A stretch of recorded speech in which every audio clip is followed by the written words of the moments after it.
नारद जी कहते हैं, हे मुनिवर, आपने मुझे बहुत अच्छी कथा सुनाई और इस कलिकाल में मन को, चित्त को शुद्ध करने के लिए भागवत ग्रंथ से अधिक और कुछ भी नहीं है। और तो और इस कथा को सुनने का प्रभाव मैंने ये देखा कि इस प्रभाव से भक्ति, ज्ञान, वैराग्य तीनों ही प्रवीण होकर भक्ति देवी नृत्य करते हुए यहाँ आ गई है, इस प्रांगण में आ गई है और सभी भक्तों के हृदय में भी वास कर रही है। तो आप मुझे ये बताइए कि इस कथा को श्रवण करने से किन किन लोगों की मुक्ति हुई है, इस कथा को सुनने का क्या प्रभाव है। तब सनत कुमार कहते हैं, हे नारद जी, आप ध्यान पूर्वक इस कथा को श्रवण करिए। इस कथा का श्रवण करने का फल क्या है? देहि अस्ति मांस रुधिरे भीमतिं तुजत्वं जाया सुतादिषु सदा ममतां विमुञ्च पश्चानिशं जगदिदं क्षणभङ्गुनिष्ठं वैराग्य राग रसिको भव भक्तिनिष्ठा। सनत कुमार कहते हैं, हे नारद जी,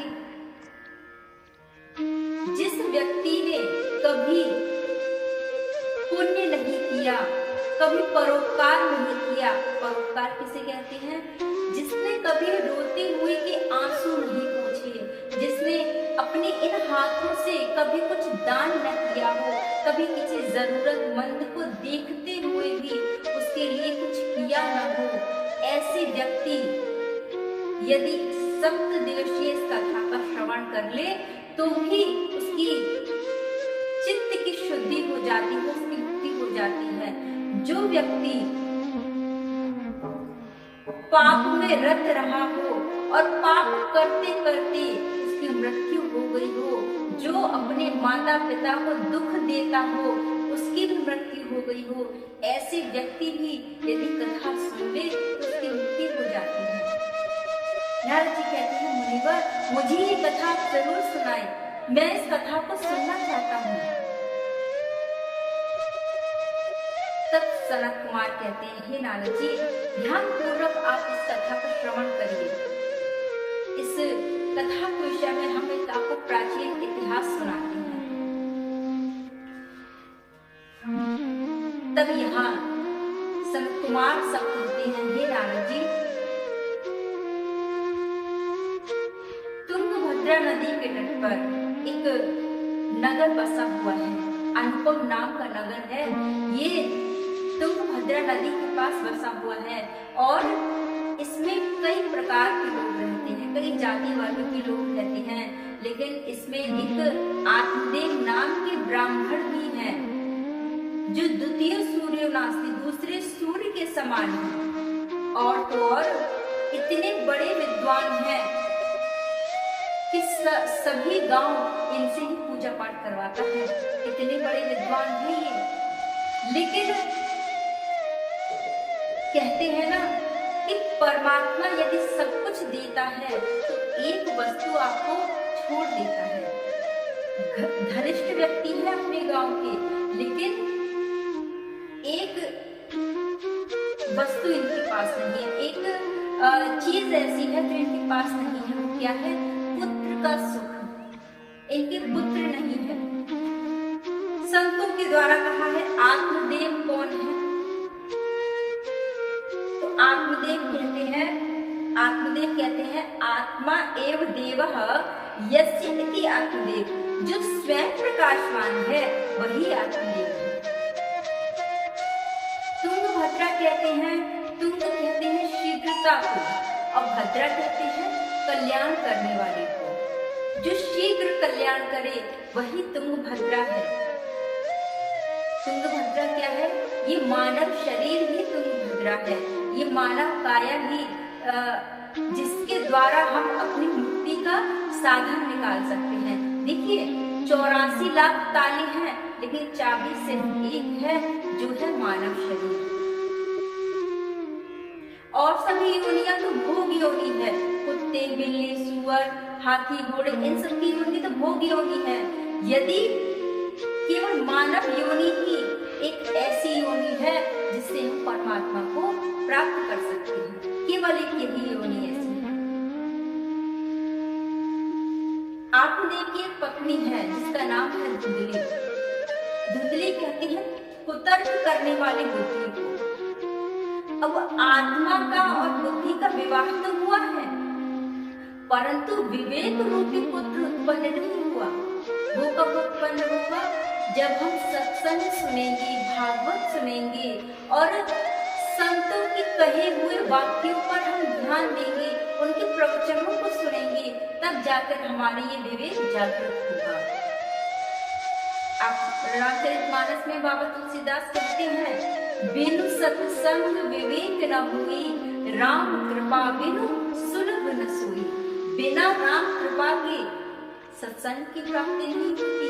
आप समझेंगे आपको अपनी इच्छा से कथा में आए हैं तो ऐसा नहीं है। आपको बुलाया गया है, मुझे और आपको बुलाया गया है यहाँ, इसलिए आप सभी यहाँ उपस्थित हुए हैं। आत्मा का और बुद्धि का विवाह हुआ, लेकिन विवेक रूपी पुत्र उत्पन्न नहीं हुआ। बुद्धि ने आप विचार करिए, आपका मन कर रहा है कि हमें कथा में जाना है, लेकिन बुद्धि कहती है ये आज तो पहला दिन है कथा का, क्या करेंगे कथा में जाकर, फिर कभी चलेंगे, 7 दिन है ना, 7 दिन में से किसी एक दिन चलेंगे। चल के मित्रों के पास बैठते हैं, बातें करते हैं, बातचीत करते हैं, उनका थोड़ा हालचाल लेते हैं, ताश खेलते हैं बैठकर। बुद्धि ने मना कर दिया। तो ये क्या है? बुद्धि जो हमें परमात्मा के पास जाने से रोकती है।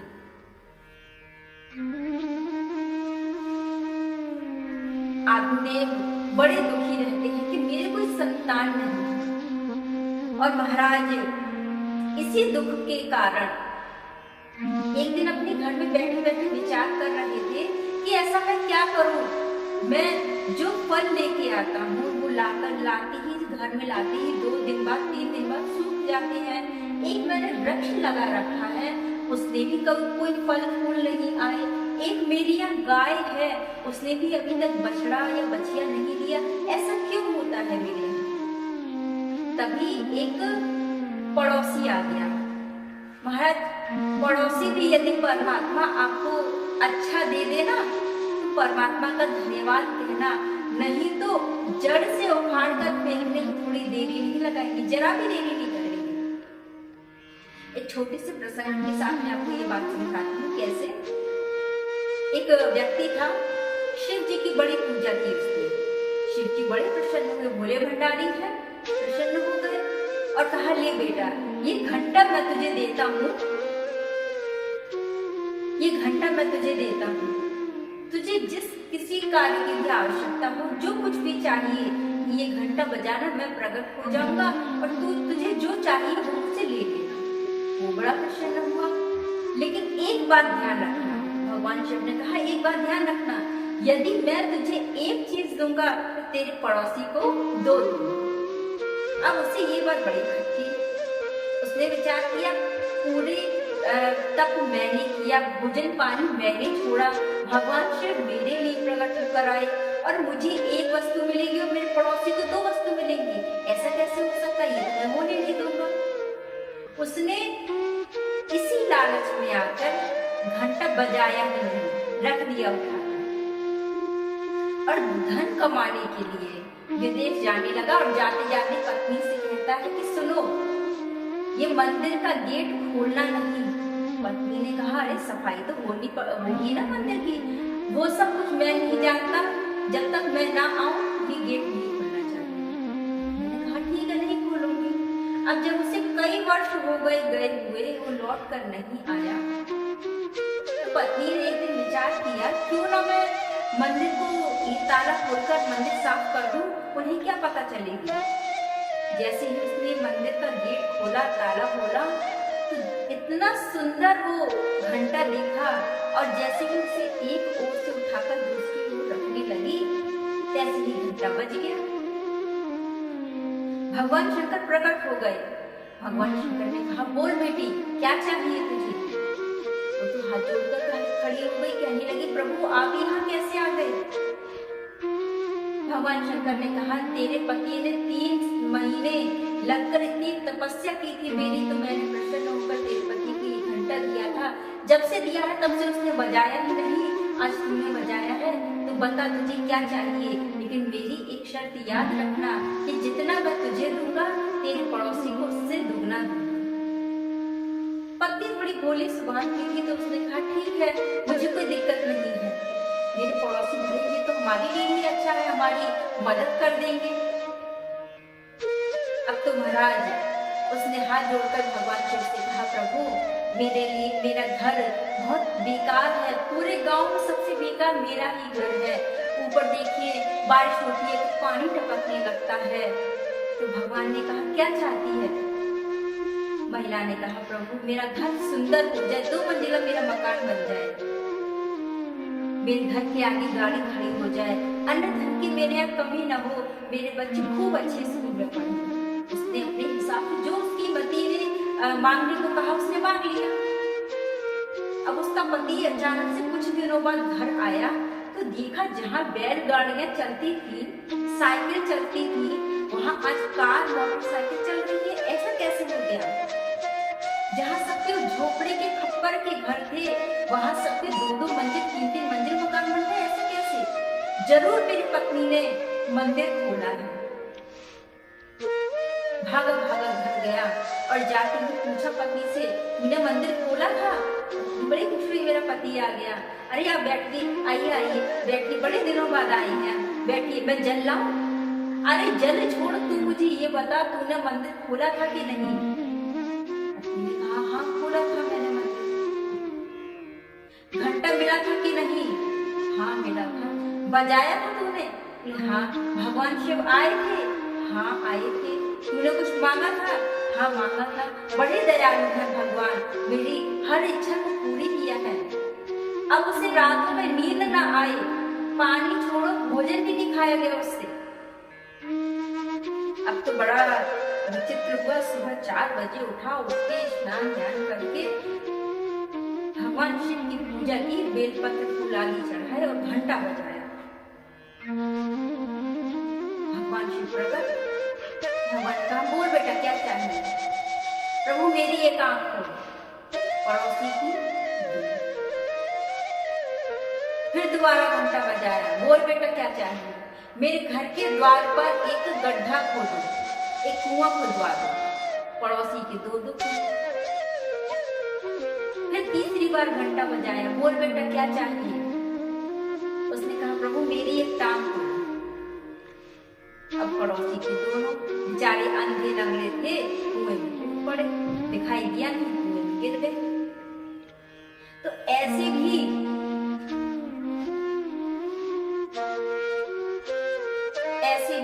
पड़ोसी होते हैं। ऐसा ही पड़ोसी कुछ आत्मदेव का ही था। आत्मदेव के पड़ोसी आए, कहा, पंडित जी राधे राधे। राधे राधे, आइए बैठो। आज ना हमारे यहाँ सत्यनारायण की कथा है और आपको ही कथा करनी है। हाँ हाँ हम बिल्कुल जरूर आएंगे।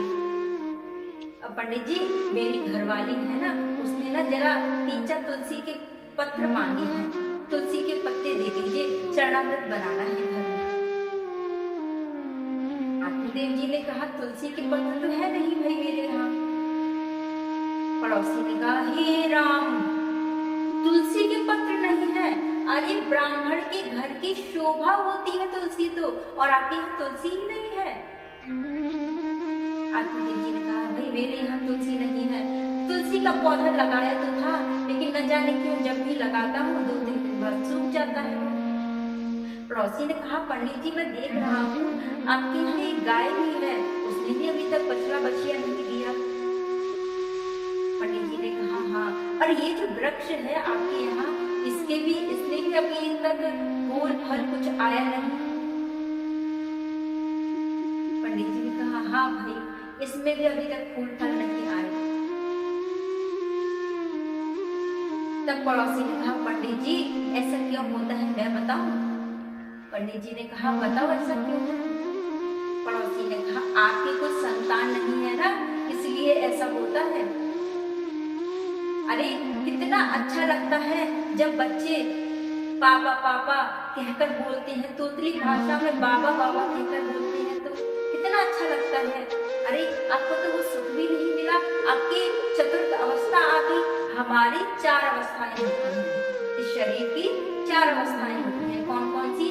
युवा बाल्यावस्था, युवावस्था, प्रौढ़ावस्था और वृद्धावस्था। आत्मदेव जी की चतुर्थ अवस्था यानी कि वृद्धावस्था आ गई, लेकिन अभी तक उनने संतान नहीं की। इसी दुख तो था आत्मदेव जी को, इस दुख को और पड़ोसी ने बढ़ा दिया। अब तो आत्मदेव जी को बड़ी ग्लानि हुई, बड़ी शर्म आई और विचार करने लगे, आज तो मैं अपने प्राणों का त्याग कर दूं। यही विचार करने लगे और एक जंगल में चले गए। जब जंगल में गए, वहीं नदी के पास बैठे और नदी का जल पिया, विचार करने लगे कि किस प्रकार मुझे संतान की प्राप्ति हो। जब परमात्मा हमें सत्मार्ग देना चाहते हैं ना, हमें संसार से हटाकर परमात्मा की तरफ लगाना चाहते हैं ना, तो क्या करते हैं? संत को हमारे पास भेज देते हैं। लेकिन हम इतने मूर्ख हैं, इतने संसार में लगे रहते हैं कि उन संतों की बात हमें समझ में ही नहीं आती, उन संतों की कही हुई बात हमें समझ में नहीं आती। दूर से देखा आत्मदेव जी ने कि कोई संत है, संत ने भी देखा कोई ब्राह्मण रो रहा है। दूर से देखा संत ने कि तेजस्वी लग रहा है, विद्वान है। कैसे? क्योंकि जब हम परमात्मा का नाम ध्यान करते हैं ना, तो हमारे चेहरे का आभा मंडल, हमारे चेहरे पर एक अलग ही तेज होता है। संत ने देखा जनेऊ धारण किया हुआ है, यानी ब्राह्मण है, त्रिकुंड लगाया हुआ है, यानी सनातनी है।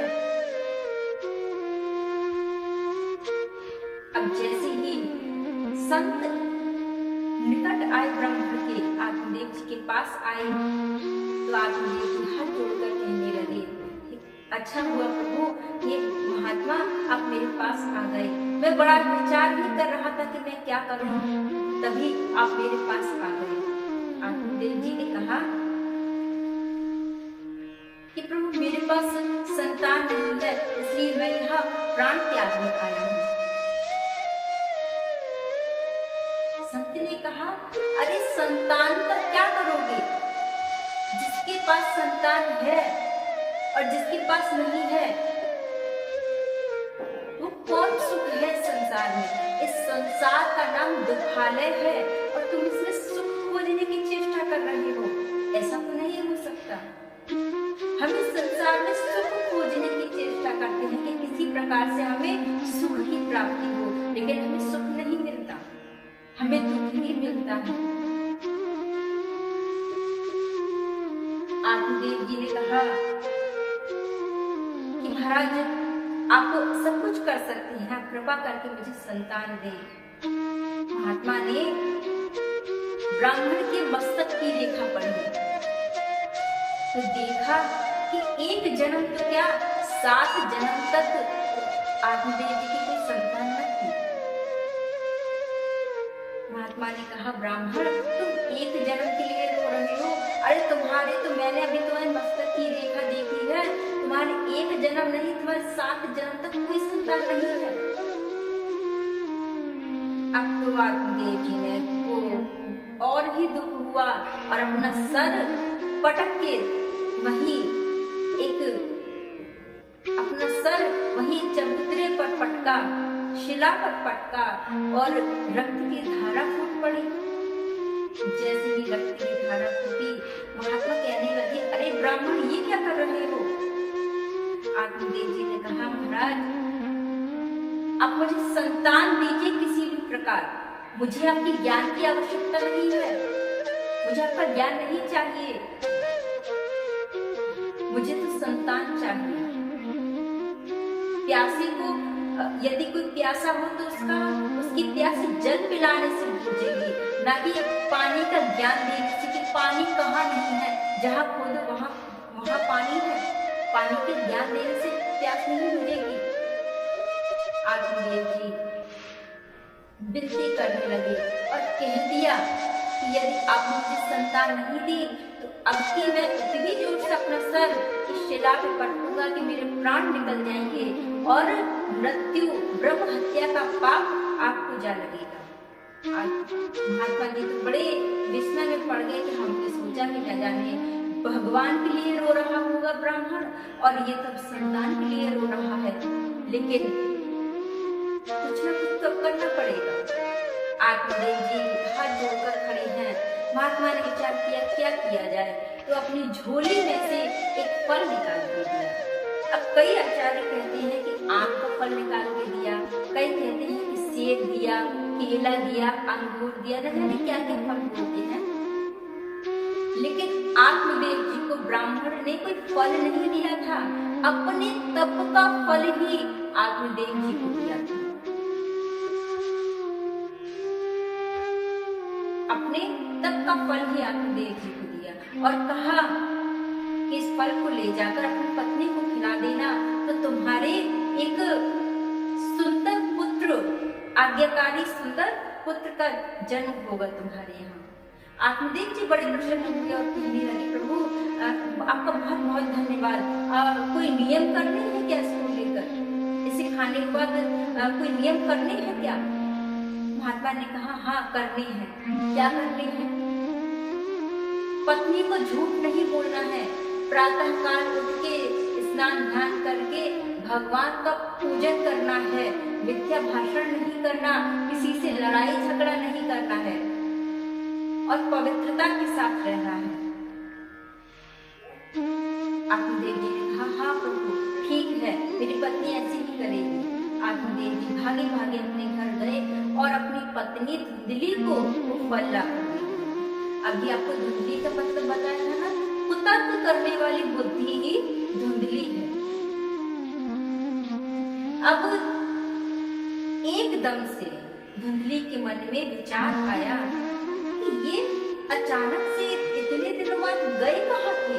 पूछने लगी धुंधली कहाँ थे इतने दिनों तक? आत्मदेव जी ने कहा अरे देवी कुछ नहीं, वो बगल के गांव में कथा थी ना तो वहीं गए हुए थे। अच्छा हाँ, और तुम्हें पता है वहाँ एक बहुत बड़े संत आए थे और उन्होंने मुझे ये फल दिया है और कहा कि इसको अपनी पत्नी को खिलाना तो उसके बहुत सुंदर और आज्ञाकारी पुत्र होगा। धुंधली ने कहा हाँ हाँ प्रभु पतिदेव मैं खाऊंगी, इस फल को आप भगवान की अलमारी में रख दीजिए। अभी मैंने स्नान नहीं किया है ना, मैं पहले स्नान करूंगी, भगवान का पूजन करूंगी, तब मैं इस फल को खाऊंगी। आत्मदेव जी ने विचार किया आहा कितनी सुशील है मेरी पत्नी, लेकिन धुंधली के दिमाग में कुछ और भी चल रहा है। आत्मदेव जी तो चले गए कहीं और फल रखकर, तभी पड़ोसन आ गई।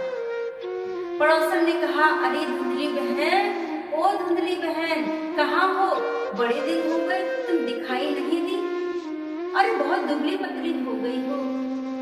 अब तो धुंधली और हाँ बहन क्या करूं, घर का काम ही इतना हो जाता है और ऊपर से पंडित जी भी न जाने कहाँ से ये फल ले आए हैं और कहते हैं कि इस फल को खाने से संतान की प्राप्ति होगी।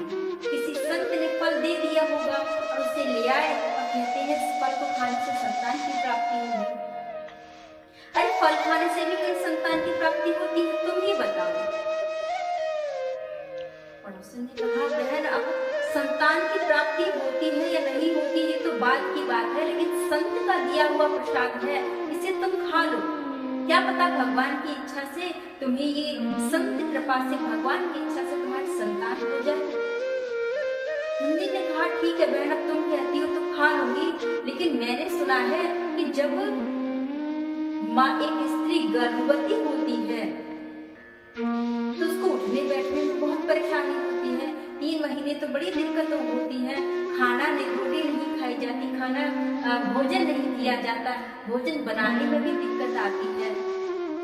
पड़ोसन ने कहा हाँ बहन ऐसा तो होता है, लेकिन तुम ये सब क्यों सोच रही हो, तुम तो फल खा लो। धुंधली ने कहा हाँ बहन वो तो खा लूंगी, लेकिन मेरे मन में विचार आ रहा है कि यदि मैंने वो फल खा लिया और मैं गर्भवती हो गई, जब मेरा पेट बढ़ेगा तो मुझे चलने में कष्ट होगा, और जब कष्ट होगा तो मान लो गांव में यदि आग लग गई तो सब भाग जाएंगे, मैं तो रह जाऊंगी। न जाने क्या क्या सोचने लगी। धुंधली की बात सुनकर पड़ोसन ने कहा अरे बहन इतना क्यों सोचती है तू, अरे ज्यादा मत सोच, संत का दिया हुआ प्रसाद है तो खा लेना। अब तो महाराज, धुंधली ने कहा बहन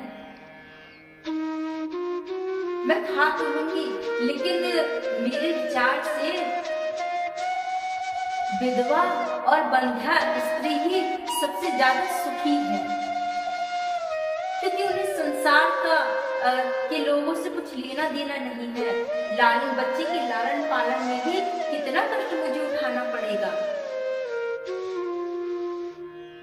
तो पड़ोसन ने कहा बहन तू इतना तो सोच विचार कर रही है, अरे जब तू गर्भवती हो तो 6 महीने पहले अपनी नंद को बुला लेना और उससे खूब घर का काम करवाना, और जब तेरे कोई बच्चा हो जाए तो उसके बाद उसे एक साड़ी देना और उसे विदा कर देना। धुंधली ने कहा अरे बहन ये क्या कह रही है, 6 महीने के लिए अपनी मैं नंद को घर पे बुलाऊं, अरे मेरी ननद तो वहां चोटी है, वो आएगी तो 6 महीने क्या 1 महीने में ही सारा घर समाचट कर जाएगी और कहेगी भाभी मुझे क्या पता यहाँ पे रखा था कि नहीं रखा था सामान, और तू कहती है 6 महीने के लिए उसे बुलाऊं। अब तो पड़ोसन का दिमाग खराब हो गया, उसने कहा बहन धुंधली तुझे जो दिखे तू सो कर, मैं तेरे हाथ जोड़ू, मैं जा रही हूँ। धुंधली को उसकी बात नहीं समझ में आई। दूसरे दिन उसकी धुंधली की बहन आई। बहन ने कहा क्या बात है धुंधली बहन, बहुत परेशान लग रही हो। धुंधली ने कहा हाँ बहन क्या बताऊं, तुम्हारे जीजा जी न जाने कहां से ये फल ले आए हैं और कहा इस फल को खाने से संतान की प्राप्ति होगी। अब देखिए हमारे लिए यदि कोई अच्छी बात करता है तो हमें वो समझ में नहीं आती, लेकिन जब कोई हमारे मन की बात करता है भले ही वो गलत हो लेकिन हमें कितनी अच्छी लगती है। पड़ोसन समझा कर चली गई, लेकिन धुंधली की समझ में नहीं आई। वही बहन समझा रही है। बहन कहती है कि फल खाने से भी कहीं संतान होती है, मैंने तो ऐसा कहीं नहीं सुना। धुंधली की मन की बात कही, हाँ बहन वही तो मैं कह रही हूँ। न जाने कहां से एक फल उठाकर ले आए हैं। धुंधली की बहन ने कहा ये अच्छा मौका है। उसने कहा कि बहन देख तेरे यहाँ धन की कमी नहीं है, मेरे यहाँ संतान की कमी नहीं है। 7 पहले से है, एक पेट में है, जो मेरे पेट में है वो मैं तुझे महीने भर बाद वो जन्म ले लेगा, 9 माह बाद वो जन्म ले लेगा। तब तक तू कैसे न कैसे करके जीजा जी को ये दिखाती रहे कि तू गर्भवती हो गई है, और मैं जब मेरे बच्चा हो जाएगा, बालक हो जाएगा, तो मैं अपने पति से कहती है बालक तुझे दे दूंगी और तू कुछ धन मेरे पति को दे देना, उन्हें कोई आपत्ति नहीं होगी। धुंधली को ये बात बहुत अच्छी लगी और वो फल की परीक्षा लेने के लिए दोनों बहनों ने गाय को खिला दिया। किसके कहने पर? बहन के कहने पर। बहन ने कहा देख धुंधली बहन, यदि तुझे इस फल का परीक्षण करना ही है तो तू ये फल अपनी गाय को खिला दे। तेरी गाय ने भी तो अभी तक कोई बछड़ा बछिया नहीं दिया, तो अपनी गाय को खिला दे। दोनों बहनों ने मिलकर वो फल गाय को खिला दिया। 9 माह तक धुंधली आत्मदेव जी से कहने लगी कि मुझे बहुत फायदा हुआ है वो फल खाकर, मेरा गर्भ ठहर गया है, मैं गर्भवती हो गई हूँ। आत्मदेव जी तो बड़े प्रसन्न हुए। पड़ोसियों में जा जाकर कहते हैं अब देखना 9 माह बाद हमारे यहाँ भी किलकारी गूंजेगी। सभी बड़े प्रसन्न होते कि पंडित जी को भी संतान का सुख मिलेगा। 9 माह बाद जैसे ही बहन के पुत्र हुआ, संतान हुई, तो वो संतान को धुंधली के यहाँ दे गई। चुपके से धुंधली ने वो कुछ धन अपनी बहन को दे दिया और अपना बच्चा, उसका बच्चा ले लिया। आत्मदेव जी को खबर पहुंचा दी गई। दूसरे गांव गए थे ना कथा करने, आत्मदेव जी को खबर पहुंचा दी गई कि आप पिता बन गए हैं, आपको पुत्र रत्न की प्राप्ति हुई है। अब जैसे ही आत्मदेव जी ने सुना, बड़े प्रसन्न हुए। कई दिनों तक उत्सव होते रहे और वही जो फल गाय को खिलाया था, 3 माह बाद उस गाय ने भी एक विचित्र बालक को जन्म दिया। कैसा? गाय है लेकिन मनुष्य शरीर वाले व्यक्ति को उन्होंने जन्म दिया है, जिसके कान गाय के समान है। जिसके कान गाय के समान है वही गोकर्ण है।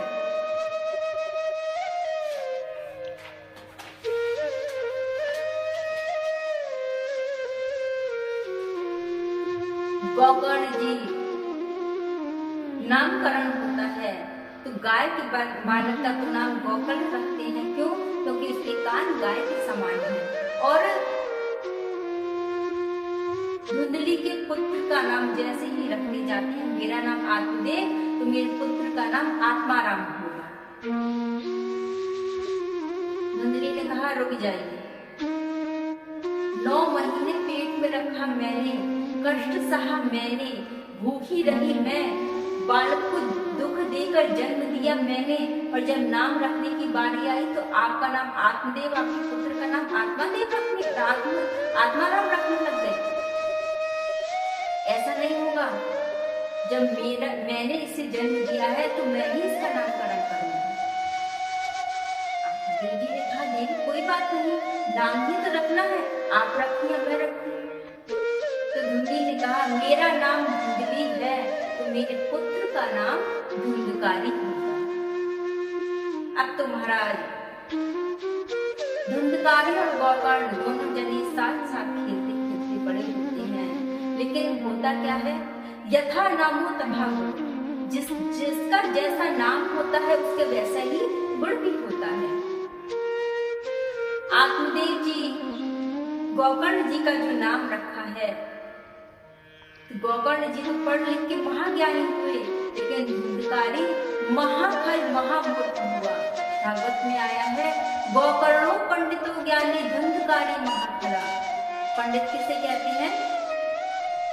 सत असत विवेकी ना बुद्धि पंडा, पंडा संजाता पंडित। जो सत्य का, जो सही और गलत की जानकारी रखे वही पंडित है। गोकर्ण जी बड़े विद्वान हुए, लेकिन धुंधकारी महाखल हुआ, महामूर्ख हुआ। बालपन में बच्चों से कहता आओ चलो खेलते हैं, खेली खेल में उन्हें मार देता। बच्चों से कहता आओ जीभ से जीभ मिलाकर खेलते हैं, तो बच्चों की जीभ काट लेता। बच्चों को चुपके से उठाकर ले जाता और ले जाकर कुएं में डाल देता। जब आत्मदेव जी से लोग कहने जाते, शिकायत करते धुंधकारी की, तो आत्मदेव जी कहते अरे आप लोग तो मेरे बालक से जलते हो, एक ही संतान है ना मेरी, तो आप सभी जलते हो। याद रखिएगा जिसके 2 संतान हो उसे इतनी चिंता करने की आवश्यकता नहीं है। एक खराब निकलेगा तो एक सही निकल ही जाएगा। लेकिन जिसकी एक संतान होती है उसे यही याद रखना है कि अपने बालक को पूरा का पूरा ध्यान देना है, कहीं बालक गलत संगति में न पड़ जाए। जैसे एक पिता के 2 पुत्र थे। पिता खूब शराब पीता था, दारू पीता, और आता तो घर में हल्ला मचाने लगता, गाली गलौज करने लगता। एक बेटा देखकर अपने पिता को देखते देखते शराब पीने लगा, और एक बेटा पढ़ लिख कर खूब आगे बढ़ गया। किसी ने पूछा, दोनों बेटों से पूछा कि तुम ऐसा है, तुम दोनों एक ही भाई हो तो अलग अलग कैसे हो, अलग अलग स्वभाव कैसे है तुम दोनों का? बड़े बेटे ने कहा, मैंने अपने पिता को देख देख कर, मेरे पिता नित्य प्रति शराब पी कर आते हैं, दारू पी कर आते हैं, तो इन्हें देख कर मैं शराब पीने लगा। जब छोटे बेटे से पूछा तो उसने कहा कि मैंने भी अपने पिता को देखकर ही सीखा है कि मैं इनके जैसा नहीं बनूंगा। तो जब एक संतान होती है तो बहुत ख्याल रखना पड़ता है, लेकिन जब दो संतानें होती हैं तो एक अच्छी भी निकल जाए तो भी कोई बुराई नहीं है। अब यहाँ गौकर्ण जी तो पढ़ लिख कर ज्ञानी हुए, लेकिन धुंधकारी महाफल हुआ। अब देखिए क्या होता है, संतान का सुख भोगने की इच्छा से आत्मदेव जी ने महात्मा से फल तो ले लिया, लेकिन अपने सामने धुंधली को खिलाया नहीं। यदि अपने सामने धुंधली को खिलाते कांची दिन देखने को नहीं पड़ती। जहाँ नित्य प्रति फूलों की खुशबू आया करती थी, इत्र की भगवान के चरणों में पड़ी हुई तुलसी दल की खुशबू आया करती थी, आज वहाँ मदिरा की बोतलें पड़ी हुई हैं। और इन बोतलों को देख जैसे ही देखते हैं आत्मदेव जी तो विचार करते हैं कि काश मेरे ये संतान होती ही नहीं, इससे अच्छा तो मैं निसंतान ही रहता। महात्मा भी यही समझा रहे थे, लेकिन आत्मदेव जी को समझ में नहीं आया था। इतने में ही गौकर्ण जी आते हैं। गौकर्ण जी कहते हैं, पिताजी क्या बात है, आप क्यों इतने उदास हैं? क्या मुझसे कोई गलती हुई है, मुझसे कोई अपराध हुआ है? आत्मदेव जी कहते हैं, नहीं पुत्र, अरे तेरे जैसा पुत्र पाके तो सभी धन्य हो जाते हैं, मुझे तुझसे कोई शिकायत नहीं है, लेकिन तेरा जो बड़ा भाई है ना धुंधकारी, देख क्या दशा कर रखी है। जहाँ मेरे फूलों की खुशबू आती थी, इत्र की खुशबू आती थी, प्रभु के सुगंधित चरणों की खुशबू आती थी, आज वहाँ मदिरा की बोतलें पड़ी हुई। गौकर्ण जी ने कहा, पिताजी आप इस शरीर को अपना मान बैठे हैं। आत्मदेव जी की बात सुनकर गौकर्ण जी कहते हैं, पिताजी आप इस शरीर को अपना मान बैठे हैं। जब ये शरीर ही अपना नहीं है तो शरीर के संबंधी कैसे हो सकते हैं? कैसे शरीर के संबंधी कैसे अपने हो सकते हैं? देखिए,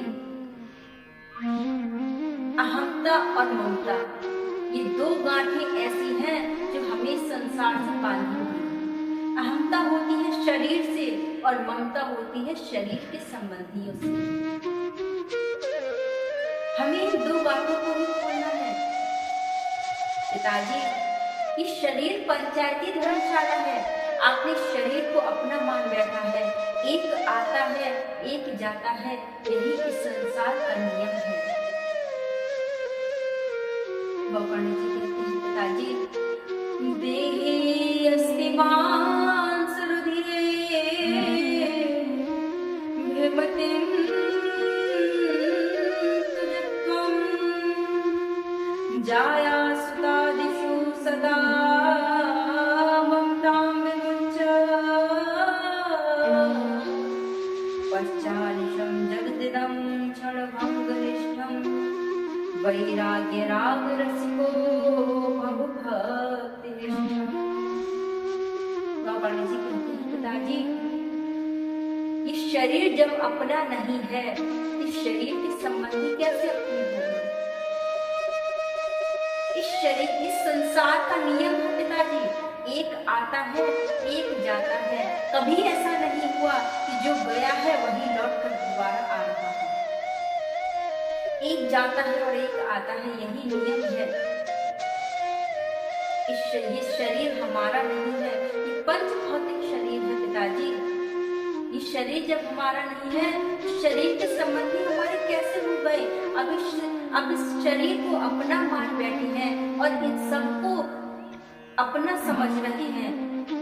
न ये शरीर हमारा है और न ही इस शरीर के संबंधी हमारे हैं।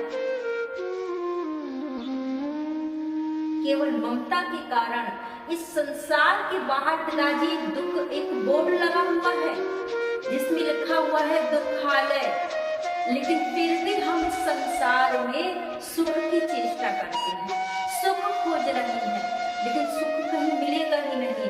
क्यों? क्योंकि इस संसार का नाम है दुखालय। यहाँ दुख के अलावा कुछ है ही नहीं।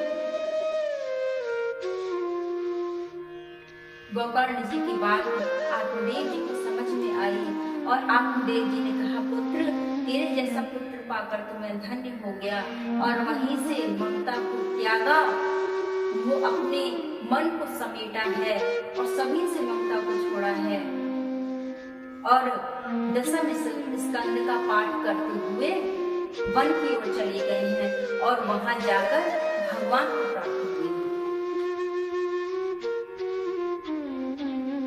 और यहाँ जब देखा कि पिताजी नहीं रहे तो धुंधकारी ने एक रात अपनी माँ को बहुत मारा है, यहाँ तक कि लातों के प्रहार से मारा है।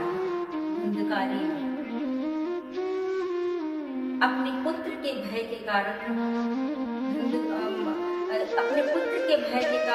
धुंधली ने रात्रि के पहर कुएं में कूद कर अपने प्राण को त्याग कर दिया। यही अवसर होता है सत्संग में। आत्मदेव जी को सत्संग प्राप्त हुआ तो उन्हें भगवान की प्राप्ति हुई, लेकिन धुंधली ने सत्संग नहीं किया, इसलिए उन्हें अंधकूप में जाकर गिरना पड़ा। अब यहाँ जब देखा कि पिताजी भी चले गए, माता जी भी नहीं रही, तो गोकर्ण जी ने कहा कहीं ये अगला नंबर हमारा न ले ले।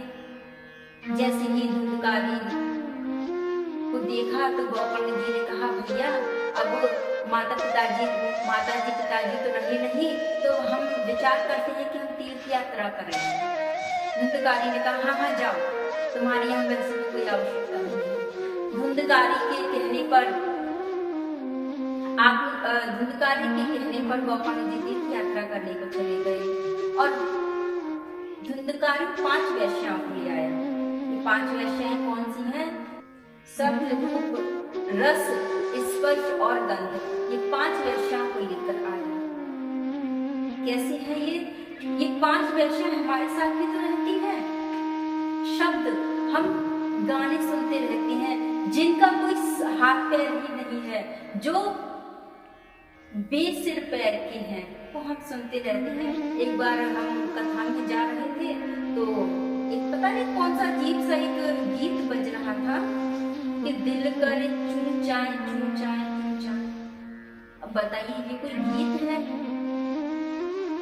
जिसे सुनकर दिमाग भी खराब हो जाए?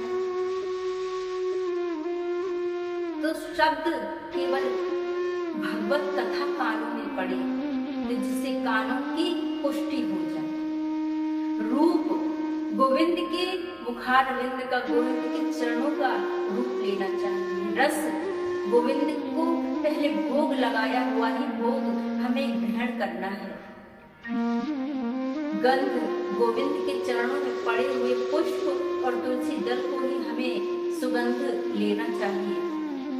और स्पर्श भी हमें गोविंद के चरणों का करना चाहिए, जिससे हमें किसी और को स्पर्श करने की आवश्यकता ही न पड़े। धुंधकारी बहुत चोरियां करने लगा उन वैश्याओं के लिए। जब देखा उन वैश्याओं ने कि ये तो बहुत सारा धन अर्जित करके ले आया है, न जाने कहां से, कहीं राजा को पता चला तो राजा इसे तो मृत्यु दंड देगा ही, और इसने यदि हमारा नाम ले लिया तो हमें भी मृत्यु दंड देंगे। तो 5 वैश्याओं ने मिलकर पलंग पर रात्रि में सो रहा था तो उसके हाथ पैर बांध दिए और उसे खूब जलती हुई लकड़ियों से मारा है। जब इससे भी उसके प्राण नहीं निकले तो उसके मुख में जलते हुए अंगारे, कोयले उसके मुख में भर दिए और धुंधकार के छटपटाते हुए मृत्यु हुई है। बड़ी ही वेदना से मृत्यु हुई है।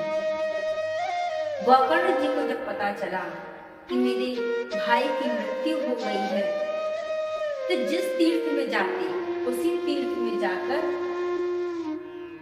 पिंडदान किया करते थे धुंधकारी। और जगह जगह घूमते हुए तीर्थ करते हुए अपने घर को आए। लेकिन जब रात्रि में घर को आए तो क्या देखते हैं कि कोई वायु बन जाता है, कोई भेड़ बनता है, कोई शेर बन जाता है, कभी हाथी बन जाता है, कभी मनुष्य बन के रोने लगता है। गोकर्ण से थोड़ा भयभीत हुए, लेकिन हिम्मत करके पूछा कि कौन हो भाई तुम? लेकिन बोलता नहीं, केवल रोता।